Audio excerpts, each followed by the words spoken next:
কৈলাসহর ধাতুচড়া এলাকায় এক ব্যক্তিকে মারধর করার অভিযোগ উঠল ওই এলাকার এক বজক দলের কর্মীর বিরুদ্ধে।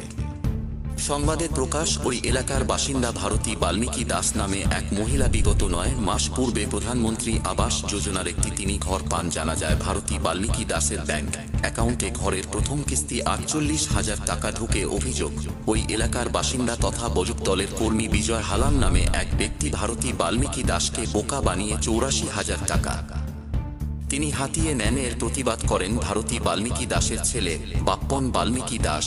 তখন নাকি বিজয় হালাম বাপ্পন বাল্মীকি দাসকে দেখে নেবারও হুমকি দেয়। এরই সূত্র ধরে গতকাল বিকেলবেলা বিজয় হালাম বাপ্পন বাল্মীকি দাসকে একা পেয়ে মাটিতে ফেলে বেধড়কভাবে মারপিট চালায়, যার ফলে বাপ্পন বাল্মীকি দাস গুরুতরভাবে আহত হয়। পরবর্তী সময় বাপ্পন বাল্মীকি দাসকে চিকিৎসার জন্য কৈলাসহর ঊনকোটি জেলা হাসপাতালে নিয়ে আসা হয়। বর্তমানে বাপ্পন বাল্মীকি দাস কৈলাসহর ঊনকোটি জেলা হাসপাতালে চিকিৎসাধীন। স্থানীয়দের কাছ থেকে আরও জানা যায় যে বিজয় হালামের যন্ত্রণায় অতিষ্ঠ এলাকাবাসী পাশাপাশি ওই এলাকায় এসে দাপট দেখিয়ে ঘোরাফেরা করে তাকে কেউ কিছু বলার সাহস পায় না। উক্ত বিষয় নিয়ে বাপ্পন বাল্মীকি দাসের স্ত্রী সুচতা বাল্মীকি দাস কৈলাসহর থানায় আজ বিজয় হালামের বিরুদ্ধে একটি লিখিত আকারে অভিযোগ দায়ের করে পুলিশ অভিযোগ মূলে তদন্ত শুরু করেছে।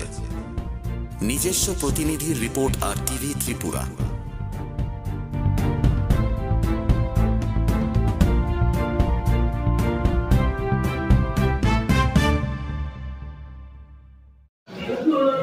কি সমস্যা হয়েছেন?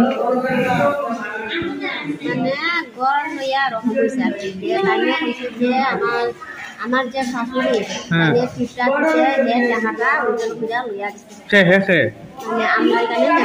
নাম কিতা?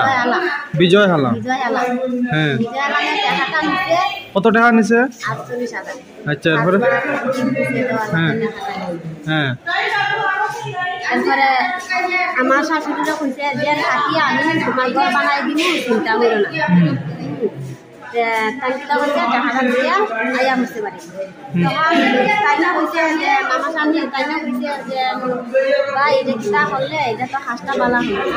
তখন বিজারাম কইছে তুই বেশি কথা বলছিস না, তুই বেশি কথা বল, ভেতরে মাইরা বস্তা ঢুকাইয়া দেখা জলের দিকে বাঁধি বেশি কথা বলছে।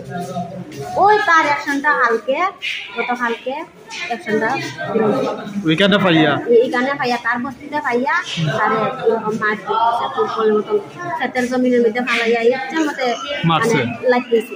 তোমার নাম কিতা? আমার নাম সুজাতা বালিন্দার। সুজাতা বালিন্দার। জামাইর নাম? বাপ্পন বালিন্দার। বাপ্পন না বাপ্পন? বাপ্পন বালিন্দার। বাল্মীকি দাস। বাড়ি কই? বাড়ি দাতুসরা। আর যে মারছে এর বাড়ি? তার বাড়িও দাতুসরা। তোমরা কি চাইতেছ? আমরা তখন চাইতাছি মানে তার সুষ্ঠু বিচার। আমরা কতটুকু প্রতিনিধি হয়েছে ছোট বাচ্চা। কয়টা বাচ্চা তোমার? আমার 3টা ছেলে। 3টা? আচ্ছা আচ্ছা আচ্ছা। আমার বড় ছেলে দিতে করে। তোমার হাজবেন্ডে কি করে? এমনি কিছু মানে কাজ করে আর কি। আমরাও দিন মজুরি বুঝছেন, আমরা খামলা মানুষ আমরা কাজ করি খাই এনে তারা বুঝছেন। যার কারণে তুমি গরিব মানুষের ঘর পাইছে এনে তুমি টাকাটা খাইতে। এটা কবে হয়েছিল ঘটনাটা? এটা তো ঘটনা হয়েছে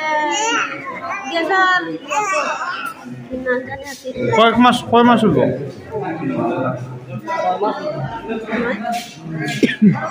9 মাস।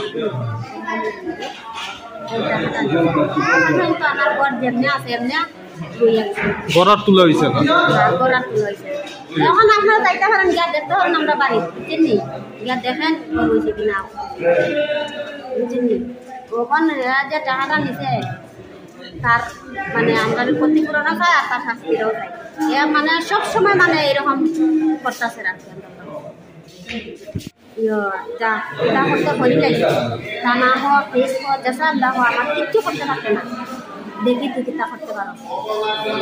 যেটা মনে হয় ইতরের মতন গালাগালি করছে ইয়ে করার বাদে একটা নির্বাহ তার আগে দিচ্ছে সেও নাই, ইচ্ছা মতো তার খেলা খেলছে।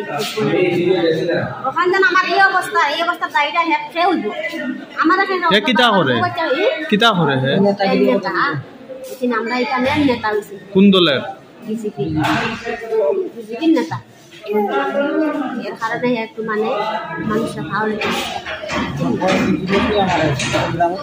এরপরে মনে করতেছে আমি গরিব মানুষ দিন কাজ করে খাই আমার ওই ছেলেটা বার্সাটির যখন আমি বার করতাম আমার কাছে তখন 1 টাকা নাই আমার তো বার্সাটিতে বার করতেই লাগে তখন সে আমার কাছ থেকে 500 টাকা খাইছে যখন আমি আমার পঞ্চায়েতেও গেছি গিয়া পঞ্চায়েতেও গিয়া সেক্রেটারিও কইছি যে চাপ দেই এরকম তখন সেক্রেটারি আমার কইছে কেন তুমি 500 টাকা তারা দিছো এটা পঞ্চায়েত থেকে বার্সাটিতে পাইলো আমার কাছে এটা আমার ইউনো কইছে এ লাগে আমি দিছি আমার তো বার্সাটি লাগেই না লাগলেই হয় না